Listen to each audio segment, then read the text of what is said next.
I'm Kyle Lamont, host of Concertcast, a podcast about road tripping to America's best music venues. And one of the hardest things about producing each episode is the editing. The solution? Minicasts. Bite-sized morsels for your ears. Conversations that didn't make the full-length episode. Our first minicast is with Jon Fishman, the drummer of Phish, who I had the supreme privilege of hanging out with after his radio show in Belfast, Maine.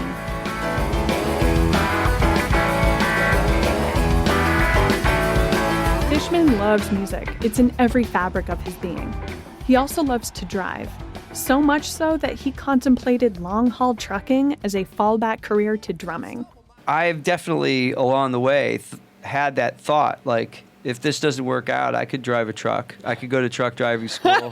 No, seriously, I was good at it. I liked getting to the other end and setting up drums and playing and packing it up and leaving again. But I thought, if that part wasn't, if for whatever reason no one was paying me to do that, I could make a living as I thought going to semi-school might be kind of cool. Learn how to, and hit that. I was a cab driver in Burlington. That was like my part-time job, was a cab driver, because like. That was easy. That it was a high turnover job. I could go do 3 or 4 gigs or do a small tour and come back and get my cab driving spot back. They'd send me back to the bottom of the ladder, and they'd say, well, you got to drive the night shift again in cab 13, after I'd worked so hard to get to cab 11 and then, in the evening shift. But okay, so now I get the crappy cab again, and I'm in the middle of the night. But just love to drive. But I did. I liked it, and I thought I could probably do that if I had to. Like Fishman to a drumstick, in the early 90s, he gravitated to the steering wheel and was the go-to driver while on tour. Okay, so I remember I drove straight from Minneapolis to Seattle once. I think that was the longest one. That was like 9 tanks of gas. I used to go by tanks. Why my bandmates let me drive that much is like, they were. I think I was a pretty safe driver for the most part. They didn't feel they were taking their life in their hands, so I guess or maybe no one else wanted to do it. Paige did most of the day drives. Like we'd have to check out the hotel at 11 o'clock, and we, from like 11 to be at the venue by 4. So sometimes if it was like a long drive, we'd do, half of it pull into a hotel, sleep for 5-6 hours, whatever, and then, check out and do the rest the next day. So I did Minneapolis, Seattle. I did Fort Collins, Colorado to Austin, Texas, and that was a great one. We drove straight from Fort Collins. I remember there was a measles outbreak. Mike thought he got the measles. He actually psychosomatically gave himself bumps on his skin. It was incredible. Like, we were like, wow, that's the power of the mind. It's amazing. God. It's amazing. And all that driving, of course, means listening to lots and lots of music. You didn't have CD players and all that stuff, so, it wasn't that long ago, but, we listened to, like, the best of Patsy Cline endlessly. We listened to Superfly, like, over and over, Curtis Mayfield. Chocolate City, Pete P-Funk, Chocolate City. What were some other ones that were, like, on endless repeat? So you were the DJ? Well, I wasn't really. It was like we had 4 or 5 cassettes laying around in the van, and somebody would pop in, whatever the next thing was. But we listened to these albums. From the driver's seat to the DJ booth, his love for playing music over the airwaves started at Goddard College. Today, it's in Belfast, Maine, for his weekly show called the Errant Path. Yeah, there you go. That's the last track on.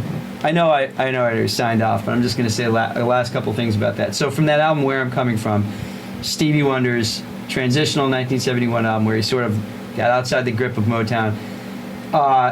That you could hear those first 2 tracks were really, it was just him on a clavinet, and then on Do Yourself a Favor, it was him and playing everything except for bass. It doesn't reach millions of listeners, but it's a way for him to fulfill his insatiable interest of music without parameters.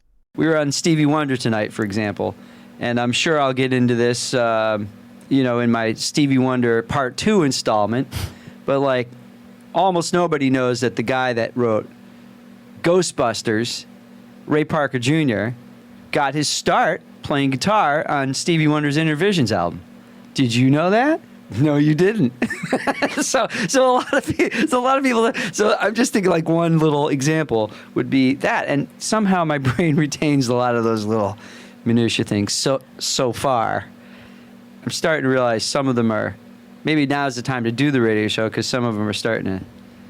I do find myself drawing a blank more than I should in the middle of my show. Like, oh, I know this and I forgot, what year this came out or whatever. So, aging is starting to occur. So I got to get on it now while the getting's good. The particular show I like to do, the Errant Path, is a little meandering that way. If I wasn't focusing on Stevie Wonder tonight, let's say, today I kind of stuck to the artist a lot. But a lot of times I'll start off with some sort of guide like that. Like, this will be my featured artist. And then it'll meander down, I'd end up following Ghostbusters or whatever down that path for a while and come back to Stevie Wonder and then somebody else that played with him. Or, it could have branched off into a whole Motown thing, other Motown artists. I never really know where it's going to go, but I usually have a little bit of a start.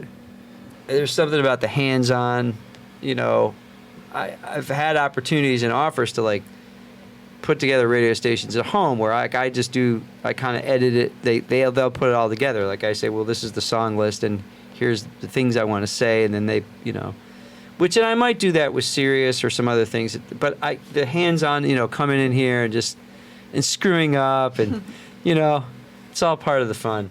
This is Jonathan Fishman signing off. You were listening to the Errant Path on WBFY 100.9 FM, Belfast's finest community radio. Thank you for listening. See you in a couple weeks. All right. Oops. I guess I should turn off the mic before saying that. All right. So I should turn this off, right? Yeah. Subscribe to ConcertCast the podcast on your podcast app of choice to listen to our full-length episode, where Fishman and I talk about his favorite music venues. There's this place, Blossom in Ohio, it's like you're on the inside of an upside-down ship. The shell inside is this wooden, it looks like the inside of a wooden hull of a ship. And we even have a late-night studio caller. WBFY. Oh, I guess I got to answer it first, huh? WBFY. Subscribe to ConcertCast on your podcast app of choice and type in concertcast.live to build your own music-centric itinerary and to learn how you can be part of the show. And find us on Spotify to download a Maine music playlist. This has been a Good To Go Studios production made in Maine. And Mark Tuckashen is our resident mastermind. Special thanks to Jon Fishman, 100.9 WBFY Belfast Community Radio Station, Eric Klossmeyer, Chris Katsaris, and thank you for listening.